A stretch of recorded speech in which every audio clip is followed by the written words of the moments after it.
이뿐만이 아닙니다. 엊그제는 시비가 붙었다는 이유로 양손에 흉기와 삼단봉을 들고 나온 남성, 또 부부싸움을 하다 남편에게 흉기를 휘두른 아내 등등 돌이켜보면 말이 되나 싶은 범죄가 잇따르고 있습니다.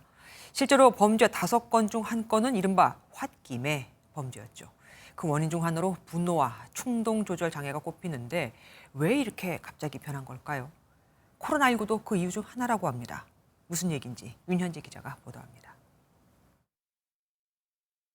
흉기를 든 한 남성이 길거리를 배회합니다.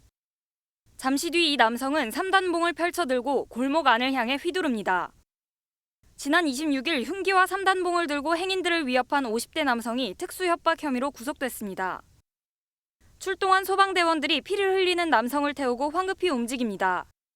서울 구로구 고척동의 한 빌라에서 남편에게 흉기를 휘두른 60대 여성이 살인미수 혐의로 체포됐습니다.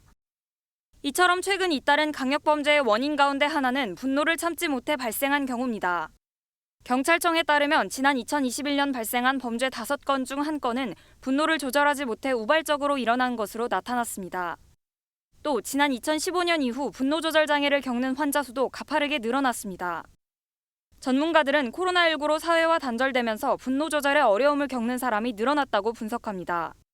코로나를 거치면서 많은 사람들이 특히 좌절에 대한 인내력이 많이 약해진 것 같아요. 자기 자신의 어떤 스트레스나 이런 것들을 해소할 수 없는 그런 사람들이 늘어남에 따라서 점점 더 위험성이 증가되고 있다고 볼 수 있겠죠. 충동을 억제하지 못해 저지른 범죄라 하더라도 심신미약 등은 통상 감형 사유는 되지 않습니다. 원칙적으로 안 된다라고 선언을 했어요. 다만 뭐 예외해가지고 이게 너무 심각해서 이걸 질병으로 봐야겠다 할 수 있을 때는 그때는 인정할 수 있다는 건데 병원에서 진단을 받기도 쉽지도 않고. 분노와 충동 조절 장애로 갈수록 늘고 있는 흉악범죄. 이를 예방하고 치유하기 위한 촘촘한 사회 안전망이 시급하다는 지적입니다. MBN 뉴스 윤현지입니다. 안녕하세요. 김주하입니다. 공정하고 신속한 MBN 뉴스, 유튜브를 통해서도 만나보실 수 있습니다. 특히 더 많은 뉴스와 라이브를 보고 싶으시다면 오른쪽을 눌러서 구독하시면 됩니다.